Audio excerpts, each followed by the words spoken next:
store it properly. Yeah. Well. Okay, well, thanks everyone for coming tonight. I'm Susan James, Library Manager here at Bayless and Assistant Director of the Superior District Library.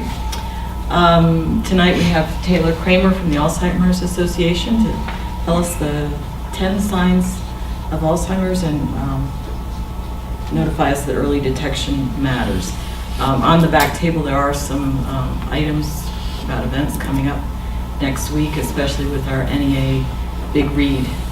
So, welcome, Taylor Kramer. Yeah, thanks for having me. Thanks for coming, everybody. Like she said, my name is Taylor. I'm a program coordinator for the Alzheimer's Association. Typically work and cover the northeast region of the Lower Peninsula, but covering for a coworker up here the last month or so. And so I've been fortunate enough to come here. If you guys have any questions throughout, pretty relaxed, just throw them out at me. If I don't know the answer, I will have your contact information so I can find it. And get you the correct answer as well. So this presentation covers the Know the 10 signs and why early detection matters. So first we start off with a quote.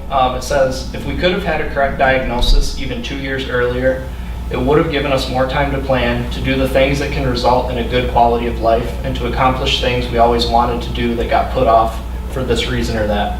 And so what Jay Smith is saying is that he really wishes they'd gotten that diagnosis earlier so that some of the experiences or the things that they had wanted to do, him and his wife, that they wouldn't have waited and they weren't so easy to do once she got her diagnosis. These are just some of the people. There will be some videos of people that have gone through these experiences, and they'll be sharing their stories. With a disease that takes yourself, that's pretty scary stuff. And I think that the next wave of people with the help of the association is going to, the next wave of this disease is going to be to not be the only one you know who has it. You know, that we're going to get comfortable enough, and if we who can speak enough, and people say, well, she's not shirking, she can put two words together, she's still living, she's still out there, he's still talking, she's still writing, and there are people doing all of this, then I think the stigma, because that's a word we haven't said, will be lessened. I think it will be diminished. We don't blame people for having cancer. We don't turn the other way. We have historically done that with Alzheimer's disease. And I think that day is gone, and I think that we who live now and know about this are going to be part of the change. Yeah, so what she was mentioning there is just the stigma that can sometimes accompany an Alzheimer's diagnosis, and that sometimes individuals, families, or close friends will just cut themselves off because they don't know how to treat someone or handle someone with that diagnosis. And what that does is that negatively affects that person even more because they don't feel like they're being treated normally. And it just ends up making their quality of life even worse. So some Alzheimer's disease versus typical aging. Myth versus reality. Myth, having a little touch of dementia is a typical part of aging, when in reality, as we age, many of our physical capabilities, including memory, diminish, but having a harder time remembering some things is very different from having a form of dementia like Alzheimer's disease. And so it shouldn't be a major concern if someone's just kind of maybe forgetting what day it is, but then they remember later or things like that. Those are normal things to really happen to anybody, and especially as aging happens. So there is a difference between dementia and then some of those just minor memory changes. What is Alzheimer's disease? It's a progressive disease of the brain that destroys brain cells, causing problems with memory, thinking, and behavior. Dementia is the general term used to describe a decline in cognitive functioning, and then Alzheimer's is the most common form of dementia. Though some treatments are available to help with symptoms, Alzheimer's is a disease that is eventually fatal. And so a lot of people ask, well, what is the difference between dementia and Alzheimer's? And so dementia is more the umbrella term, and so that is allows Alzheimer's to be a branch off of what dementia is, and because Alzheimer's is the most common, that's what is seen the most, and so it's just the most well-known. Myth: if I have memory loss, that means I have Alzheimer's disease or dementia. Many people have trouble with memory loss, but it does not mean they have Alzheimer's disease. Most do not. It is best to visit a doctor to determine the cause of the memory loss symptoms. And so, to really know for sure, you're going to want to go and speak to a doctor, get a diagnosis. That way you know for sure, and to see if your concerns really are valid or not. Should you see a neurologist or just your general practitioner, or who should you see? That'll be covered a little bit more in it, but a lot of times what people do is go to a general practitioner first. You kind of start at that lower rung of the ladder, and then if it's more of a concern, just keep working your way up. You're going to get better treatment the more specific that doctor is to working with the brain. And then also you can ask your family doctor or general practitioner, have you diagnosed somebody before, or how often? Do they really know? Have they seen it before? And if they really don't have a good answer for you, then I would look deeper into finding somebody that maybe has a little more experience. So the primary risk factor is age, and then the incidence is higher in women. That's mostly just due to them living longer.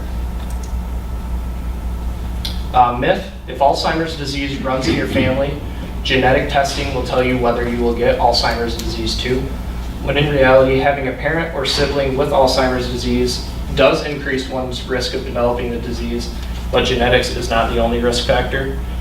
So you can't say, well, my parents had it, or my mom or my dad, so I'm for sure going to get it. It does increase the risk, but you never know for certain. The gene APOE-E4 is linked to greater risk of late onset Alzheimer's disease. This type of dementia is most common and associated with old age. It's a good idea to discuss benefits and risks of testing with a physician or a genetic counselor. Having this gene will only increase your chance of developing Alzheimer's. It does not predict the disease. So they can tell you know, maybe you have this gene, so your chances are increased, but they can't say, you know, we think you're going to get it in 10 years. That's just not something that we have the ability to predict right now. Body-brain connection. Brain health comes from a healthy body, learning new things, healthy eating, and an active social life. Risk for Alzheimer's or vascular dementia is increased by a damaged heart or blood vessels.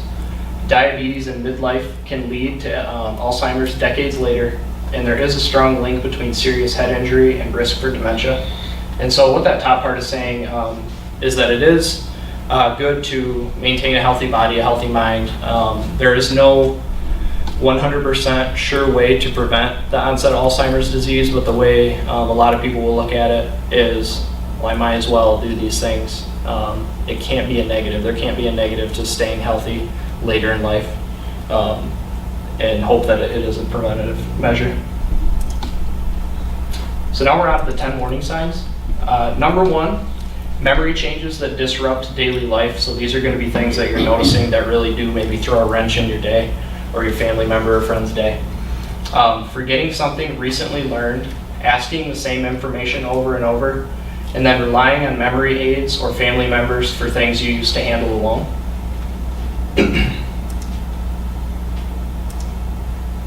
Well, I have a strategy I'm supposed to use. I have a hard time remembering to do it. But I have an apron and I have a tape recorder that I can stick in one pocket and a pad and a pencil in the other. And if I would just really be good at using that, I'd be in better shape. But that's my strategy for trying to remember what I wanted to do or what people said to me and that kind of thing. So there she's just talking about maybe keeping a pad or a pen or whatever that might be in her apron, just to be kind of one of those devices to help you remember. I know I do that. If there's something important that I need to remember, I'll just shove it in my pocket. I'll crinkle a piece of paper up with it written. It feels uncomfortable in my pocket. Pull it out and see what it was for, and remember. Post-it notes. Yeah, yep, those are big. Number 2, challenges in planning or solving problems. So there may be problems developing or following a plan, problems working with numbers, problems following a familiar recipe, difficulty keeping track of bills, challenges concentrating, and then taking longer than before to do common tasks. So I hear this one a lot, is that there could be somebody who maybe has always been really good at staying organized with their bills, is always balancing the checkbook correctly, and that can be one of the first things that they start to struggle with, or following a recipe. A lot of fractions, a lot of numbers can be a little bit overwhelming for that person. And so if you start to have difficulties with that, it might be something worth looking into. And then difficulty completing familiar tasks is number 3. So daily tasks, trouble driving to one's familiar places, problems managing a budget at work, difficulty remembering the rules of a favorite game. The biggest challenge is in reading and in doing simple tasks like just counting change. That's really hard for me. I can balance a checkbook. If someone gives me a series of coins, I have a hard time really figuring out how much change I should get. That's so, for somebody with a PhD, that's like crazy. And I think it's hard for me to come to grips with that. So there she kind of talked about what I had explained in that something that at one time was so simple for her to know how much change she should give the cashier or get back is a struggle for her. And then I like that she said for somebody with a PhD, and so you can tell it really doesn't discriminate. She was someone that had a really high level of functioning, high enough to be able to get a PhD, and it still is affecting her. Number 4, confusion with time or place. So losing track of dates, seasons, and passage of time, forgetting where one is or how one got there. And so everybody tends to forget the date. I had to check my phone to see what the day was today. But if you're starting to get confused and thinking that it's winter when it's really summer or things like that, or if you're wondering, how did I get here, who brought me, things like that can be of concern. Number 5, trouble understanding visual images and spatial relationships. So diminishing ability to track visual surroundings, difficulty reading, trouble judging distance, and problems of determining color or contrast. This one I found interesting because you always hear people suffering from dementia or Alzheimer's may get in car accidents and things like that. And so I had always assumed it was because they were forgetting how to drive. But actually a lot of times it can be they can't as easily tell the distance between maybe a stop sign or another vehicle as easily as they used to. And so those can lead to car accidents and lacking the ability to drive like they once were able to. New problems with words in speaking or writing. So problems following or joining a conversation, difficulty tracking conversations. So that could mean stopping in the middle of conversation or unable to continue after they've been talking, and then repeating what was already said. Trouble with vocabulary, difficulty finding the right word, calling things the wrong name. And so a lot of times what that can do, the frustration that person may feel, can lead to them no longer participating in conversations. So they may just kind of hide in the corner when they used to be really interested and really social and things like that. And then as far as difficulty finding the right word, you may see things like they're looking at their watch and they can't think of what it's called, so they'll come up with a new name for it and maybe call it a wrist clock, and which really actually makes a lot of sense. But that's not what they would typically call it, just because they couldn't think of the term watch.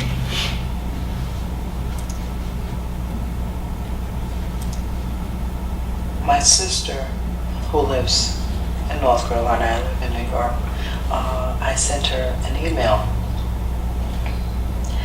And apparently she showed it to my brother-in-law. And she called me and said, that email made no sense at all. And one of the things that I neglected to tell you was that I would do write emails, things that normally took me about 2 minutes to do, it would take me a half an hour, 45 minutes. And I'd have to read it over, and there was no guarantee it was okay. So I had another person at work read over it. And so it was hard. It was hard. And that's when I realized I thought my emails were fine. Then my sister started telling me and everybody. So I said, it's not, things aren't coming out right. Yeah, so there, something that, an email to her sister would maybe normally take 2 minutes. She's having to reread it, and even then it may not be correct. But then also, the good thing is that her sister told her. Wasn't worried about hurting her feelings. That's something that is important, is to point out these things, not to upset that person, but try to do it in such a way that they're like, I do need to continue to get help, manage these symptoms and things like that.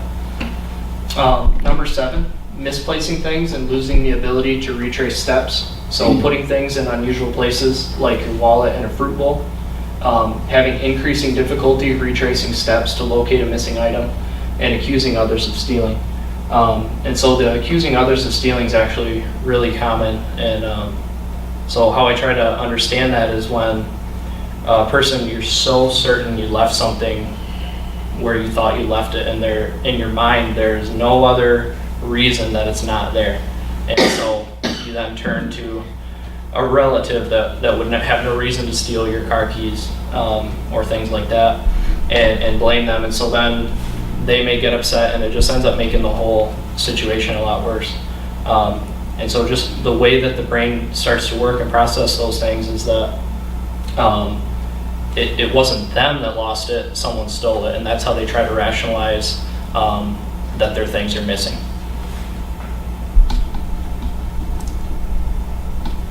Decreased or poor judgment, changes in decision making and judgment, poor judgment with money, giving large amounts to telemarketers, spending more impulsively, wearing clothing inappropriate to the weather or season.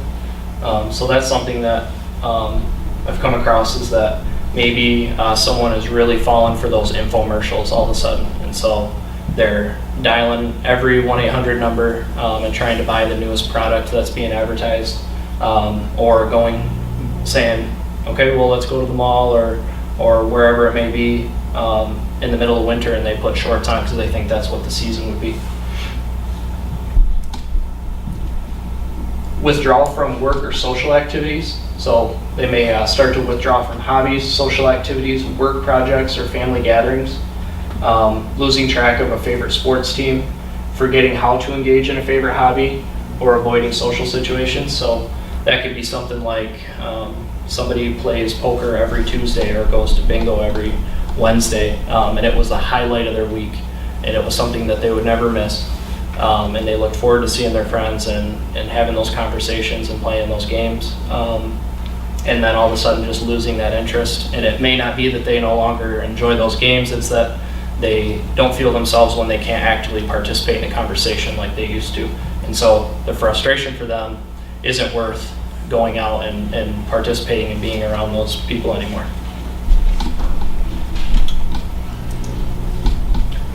Number 10, changes in mood and personality. So increasingly displaying signs of confusion, suspicion, fear, anxiety, and agitation. So what should I do if I see some of the 10 signs? You're going to want to talk with people about what you are seeing and thinking. And so you need to be honest with the person, come from a place of love, come and tell them that you're not trying to be rude or mean, but that you really are concerned, and that the reason you're bringing it up is because you care about them. And then a visit to the doctor to try to seek out a diagnosis. And then getting the right treatment as soon as possible is crucial, so that those symptoms can be managed. You can have that quality of life for as long as possible.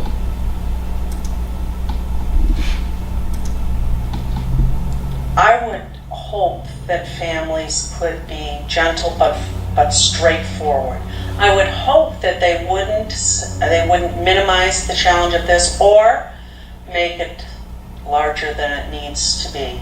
So I guess I would say you have to be aware that changes are coming, but they're coming, inch by inch, and sometimes foot by foot.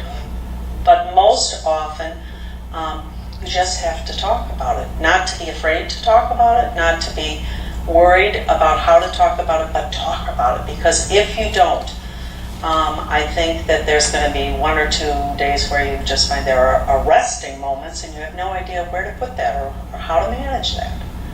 Not to be afraid, just to talk. Yeah, so she's kind of repeating what I had said, is that you want to reach out to that person and share your concerns.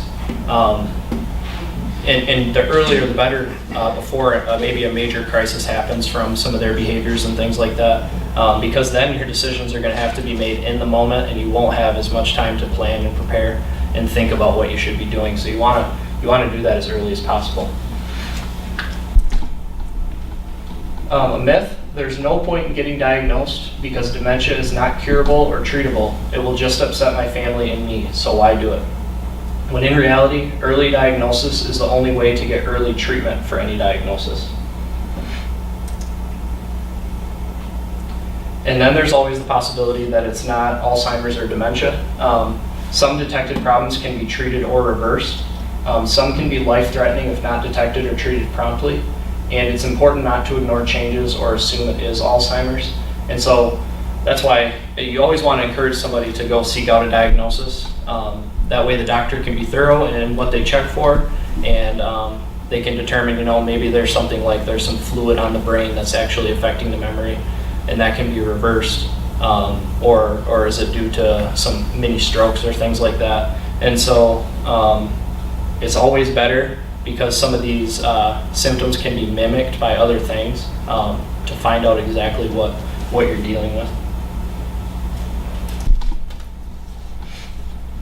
Myth: you don't need a complete set of diagnostic tests to know if you have Alzheimer's disease. You can just try a medication for memory loss. If it works, then you know. Reality: early treatment is best, but you have to know what you're treating. There are many things that can cause memory loss, and it is important to be thoroughly assessed. So making sure that if you decide to take a medication for something, that you're taking it for the right thing, and just have those symptoms be treated and handled in the way that they should through medications or other treatments.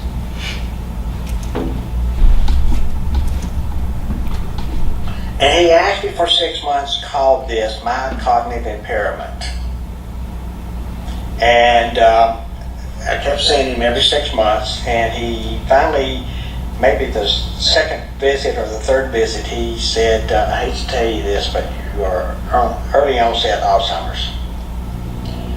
And I asked him why he didn't say that in the first meeting, and he said to me, a lot of doctors are too fast about assuming that's what it is without further testing, because you can have the symptoms and it can come from the drugs you're taking, and they can take you off those drugs and your mind will be fine. And there's other things that can happen to give you the symptoms of early set Alzheimer's, and it really isn't. It can be corrected.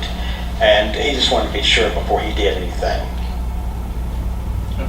So what he's talking about there is that his doctor actually kind of waited things out to kind of see how he was maybe responding to some things or gathering further information to see. So his doctor waited for that diagnosis till maybe the third visit. He wanted to be certain that's what it was. And so while you want to get an early diagnosis, you also don't want to go to a doctor that's saying, okay, you're having these issues, this is what I think it is. Get some of those tests done, dig a little deeper, ask the questions, and see what kind of answers are found after that.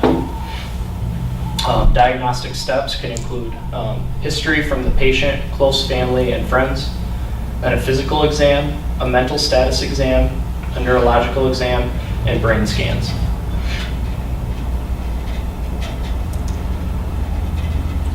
So physicians' tests can identify disorders that may cause memory loss, confused thinking, trouble focusing, attention, or other symptoms similar to dementia. Possible disorders include anemia or certain vitamin deficiencies, excess use of alcohol, medication side effects, and certain infections. So those are things they may look for and see if that could be the cause of memory loss or confusion.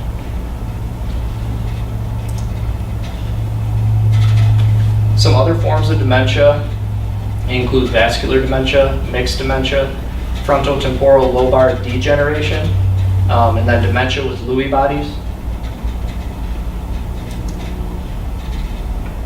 If you do get diagnosed with a dementia, with early diagnosis, you can get the maximum benefit from available treatments. Explore treatments to provide a relief in symptoms. Early treatment may help individuals remain independent longer, and it can offer opportunities to participate in clinical trials. So those are some things that everybody wants to maintain their style of living for as long as possible, and that's only going to happen with an early diagnosis so that those precautions and those plans can be laid out for the future. And then there are clinical trials. They look for people suffering from dementia and Alzheimer's, but also healthy brains as well too, to kind of compare and contrast some of those things.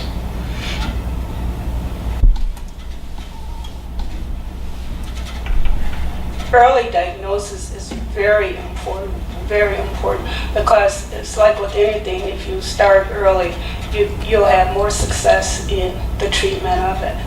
And with Alzheimer's, there is no cure, but it can be made livable. The medication can help you live a more productive life with it.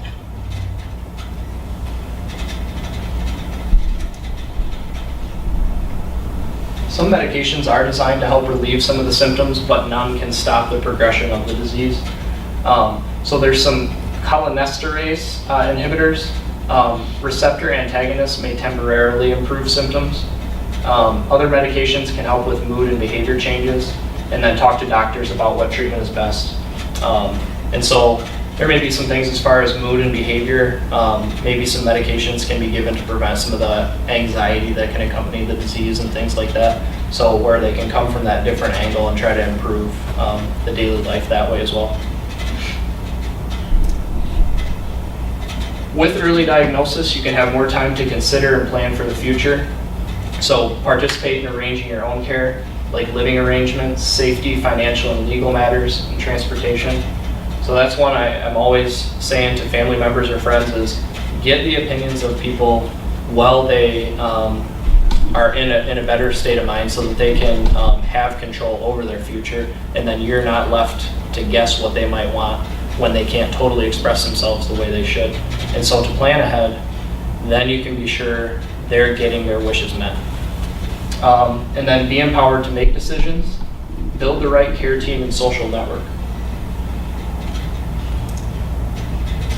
Plan for the future. Seek legal advice and services. Identify and complete legal documents.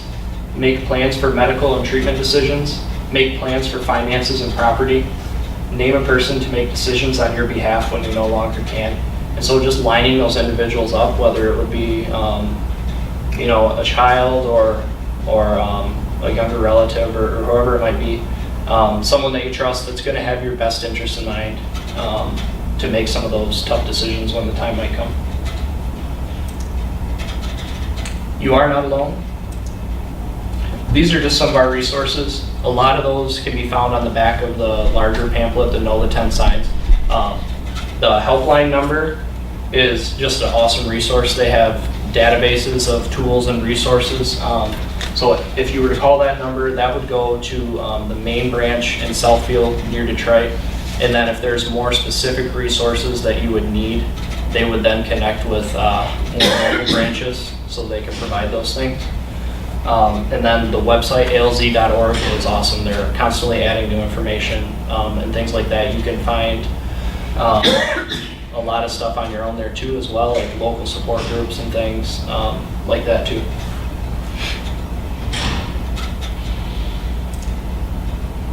There are ways to get involved. Things like the Walk to End Alzheimer's.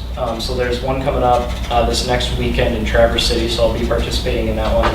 And so you can do that through volunteering or donating, and then the way to do that would be to call the helpline and just say, I'd like to donate. You can do that on behalf of somebody, in honor of somebody, or just because you think it's a good cause.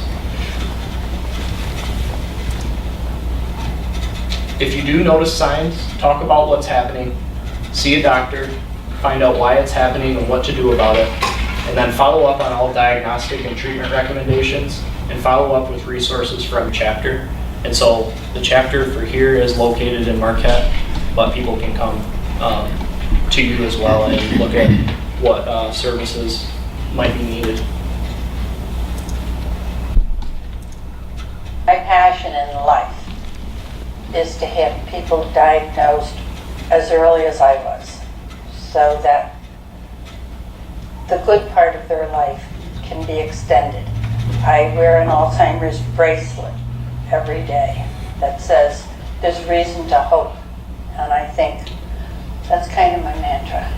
That, you know, if we can find people that are out there, get them to a good place where the guy knows, gal, whatever, knows what they're doing, and get diagnosed and get help.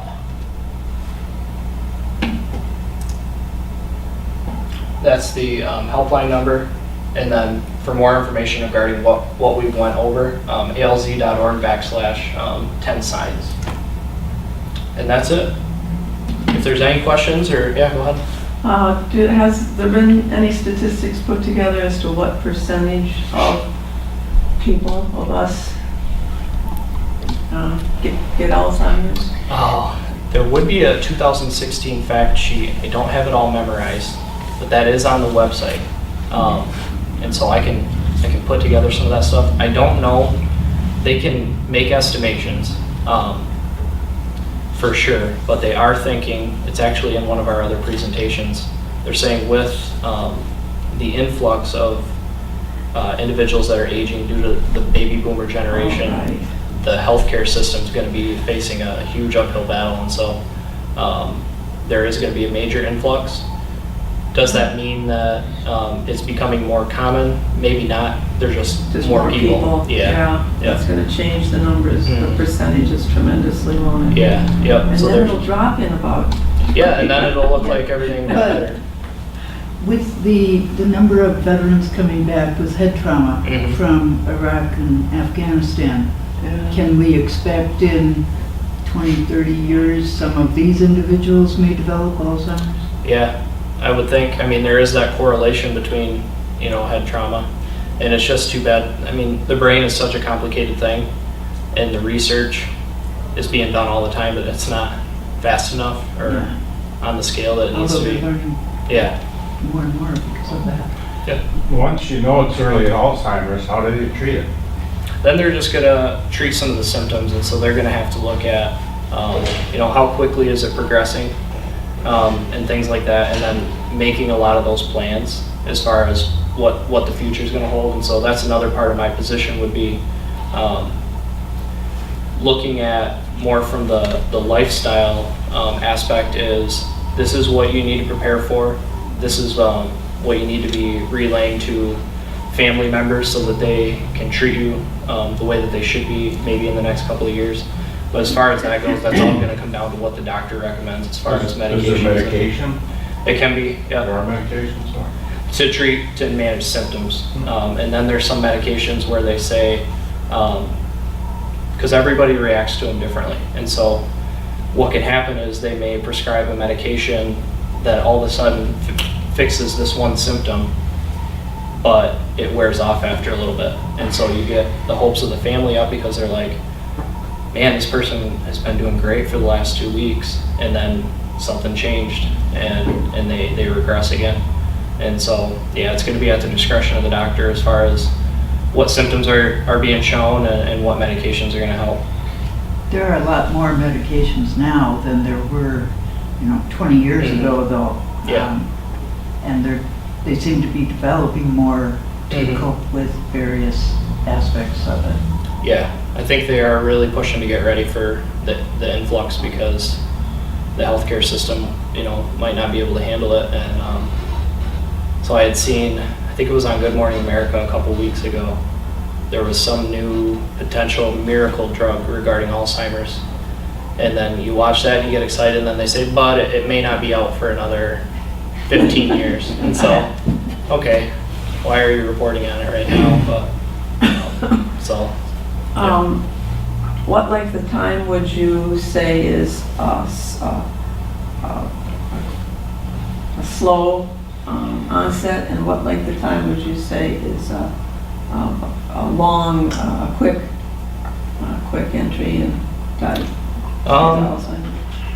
I think it varies for everybody, because there's some people who, can live for 20 years and just go on, and while they do get progressively worse, maybe it's just the rate that they're going that's slower. I can't really answer that as far as what that might look like, just because everybody's brain is That's different. much longer time than I would think.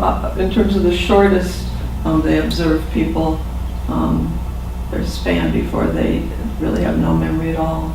Yeah, what's tough about that is that they could have had it Yeah. for a long time and just not gotten that diagnosis.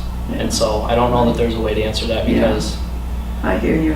somebody can say, well, they only lasted for a year with it, but Yeah. they may have had it Yeah, for 10. but Yeah. they showed symptoms prior. Yeah. you know. Wow. I was a social worker with senior citizens for 30 years. Okay. And worked with the Alzheimer's demonstration project from the University of Michigan Wow. through the senior center in Marquette. Mhm. And very often what we saw was that families they could make excuses for what was going on with the person, but very often what happened is the stove would quit and mom would need a new stove, and she wouldn't be able to learn how to use the new stove. Yep. And that was the first real clue to the children that there was a real problem. Yeah. Something like that would happen. But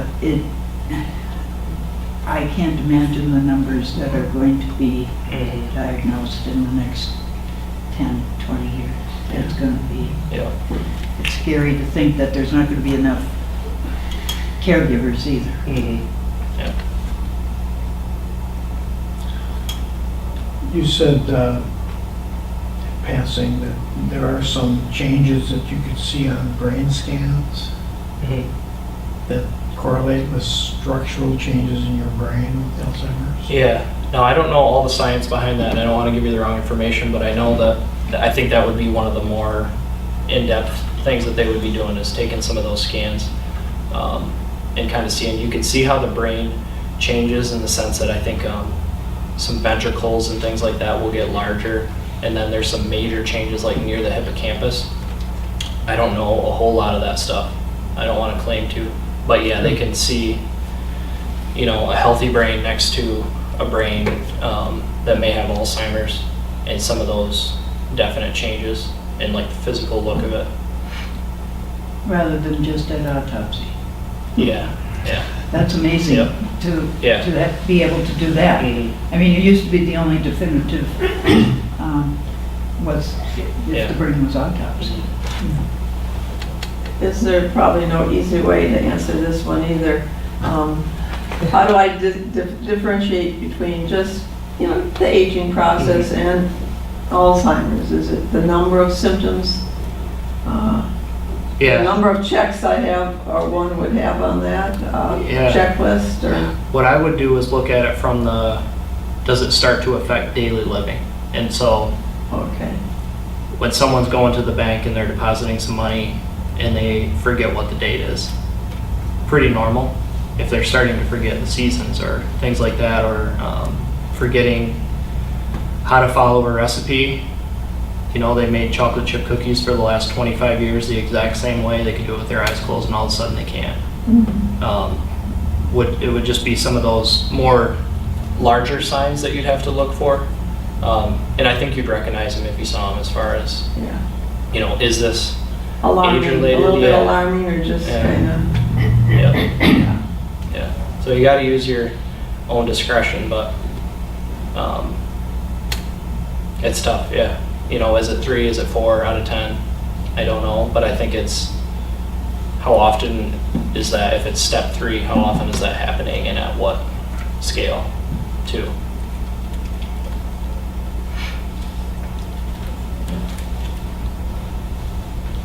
Well, thank you very much. Yeah, thank you for Yeah. coming. Yeah. Thank you for having me. Appreciate it, and I appreciate all the questions.